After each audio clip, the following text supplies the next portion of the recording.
warahmatullahi wabarakatuh. Perkenalkan, nama saya Khofifatun Nafiah, NPM 5018013 dari kelas 7A PGSD. Baik, di sini saya akan menyampaikan sebuah materi yang sudah saya pahami dari file yang Bapak kirimkan tadi, yaitu mengenai mata kuliah pembelajaran kelas rangkap. Di sini pengertian dari pembelajaran kelas rangkap sendiri ataupun PKR adalah di mana seorang guru itu mengajar dalam satu ruang kelas. Di dalam satu ruang kelas itu terdapat 2 atau lebih kelas dengan tingkat kemampuan yang berbeda-beda. Jadi contohnya ada kelas 5 dan kelas 4 diajarkan dalam satu ruangan. Sebelah kanan kelas 4 dan sebelah kiri itu kelas 5. Jadi guru itu harus mempunyai teknik ataupun strategi tersendiri sehingga pembelajaran itu tetap berjalan dengan lancar dan tetap aktif dan bagus. Lalu alasan mengapa PKR itu diperlukan, yang pertama itu ada alasan geografis. Nah, alasan geografis ini maksudnya yaitu sulitnya lokasi dan terbatasnya transportasi. Nah, jadi alasan yang pertama ini juga mengapa PKR itu diperlukan tadi. Nah, lalu yang kedua itu ada alasan demografis. Nah, alasan demografis ini maksudnya yaitu murid dengan jumlah yang kecil. Lalu yang ketiga itu kurangnya guru dalam suatu sekolah tersebut. Jadi ketika guru dalam suatu sekolah tersebut itu sedikit ataupun kurang, maka pembelajaran kelas rangkap ini sangat diperlukan di dalam sekolah tersebut.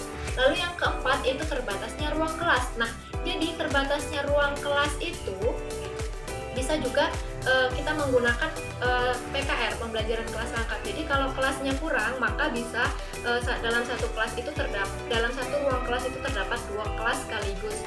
Asalkan pembelajaran itu tetap berjalan aktif ataupun efisien dan tetap berjalan secara optimal. Lalu yang kelima itu adanya guru yang tidak hadir. Nah, jadi kalau gurunya tidak hadir, maka guru lain itu sebagai pengganti dari kelas itu dan bisa digabung secara sekaligus. Lalu adapun selain alasan tadi, ada juga tujuan, fungsi, dan manfaat dari pembelajaran kelas rangkap.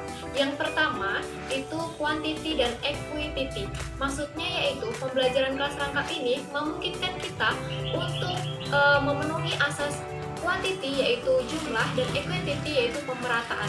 Jadi maksudnya yaitu dengan jumlah guru yang terdapat yang sudah kita ketahui tadi, maka pendidikan itu bisa disampaikan dengan lebih luas. Lalu yang kedua itu ada ekonomis. Nah, maksud dari ekonomis ini pembelajaran kelas rangkap ini memungkinkan pemerintah dan masyarakat itu dapat mengurangi biaya. Jadi tetap ekonomis karena PKR ini dapat mengurangi biaya. Lalu yang ketiga itu ada pedagogis. Dan yang terakhir, yang keempat itu ada keamanan. Nah, maksudnya ini yaitu dengan pendekatan pembelajaran kelas rangkap tadi, pemerintah itu dapat memilih lokasi yang mudah dipahami oleh anak ataupun mudah dijangkau oleh anak. Jadi lokasi dari sekolah itu mudah dijangkau oleh anak sehingga pembelajaran kelas rangkap ini juga memiliki bisa terjalin dengan baik gitu. Lalu yang terakhir itu ada prinsip-prinsip pembelajaran kelas rangkap. Nah, prinsip-prinsip pembelajaran kelas rangkap ini ada 4. Yang pertama itu ada keserampakan kegiatan pembelajaran. Nah, maksudnya itu guru menghadapi dan maksudnya di sini yaitu guru menghadapi 2 kelas atau lebih dengan waktu yang bersamaan. Nah, yang sudah saya singgung tadi. Jadi keserampakan kegiatan pembelajarannya itu langsung 2 kelas sekaligus gitu. Lalu yang kedua itu ada waktu keaktifan akademik ataupun WKA yang tinggi. Maksudnya itu selama pembelajaran kelas rangkap ini berlangsung, maka murid aktif menghayati pengalaman belajar yang bermakna. Lalu yang ketiga itu ada kontak psikologis guru dan kontak psikologis guru dengan siswa yang berkelanjutan. Nah, dalam pembelajaran kelas rangkap ini, guru harus selalu berusaha itu agar siswa itu tetap diperhatikan dengan baik, mendapatkan perhatian dari guru. Walaupun pembelajarannya itu secara terbagi-bagi, tapi tergantung bagaimana cara guru itu memiliki teknik ataupun strategi tertentu supaya pembelajaran itu tetap berjalan walaupun dibagi. Misal kelas 5 disuruh diskusi terlebih dahulu, lalu kelas 4 guru itu menyampaikan materi di kelas 4 dan sebaliknya. Jadi tetap pembelajaran itu tetap berlangsung dengan baik dan dapat tercapai.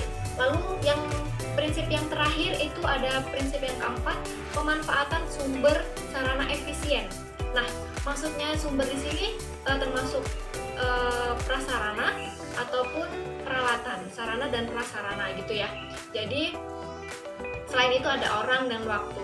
Nah, jadi agar terjadi WKA yang tinggi itu tadi, yaitu waktu keaktifan akademik yang tinggi, semua jenis sumber itu harus dimanfaatkan secara efisien sehingga pemanfaatan sumber ini bisa lebih baik ke depan.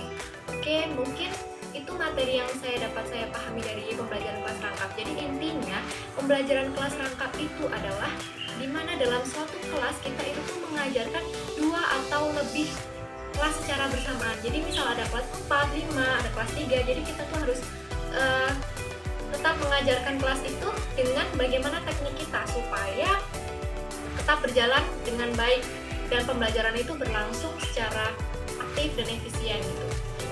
Selain itu juga karena keterbatasan ruangan gitu, PKR bisa diperlukan itu karena keterbatasan ruangan, terus kurangnya guru di sekolah tersebut gitu. Jadi perlunya PKR ataupun pembelajaran kelas rangkap. Oke, mungkin itu yang dapat saya pahami dari materi pembelajaran kelas rangkap pada hari ini. Saya ucapkan terima kasih. Saya akhiri. Wassalamualaikum warahmatullahi wabarakatuh. Do that one dance, baby. That one dance.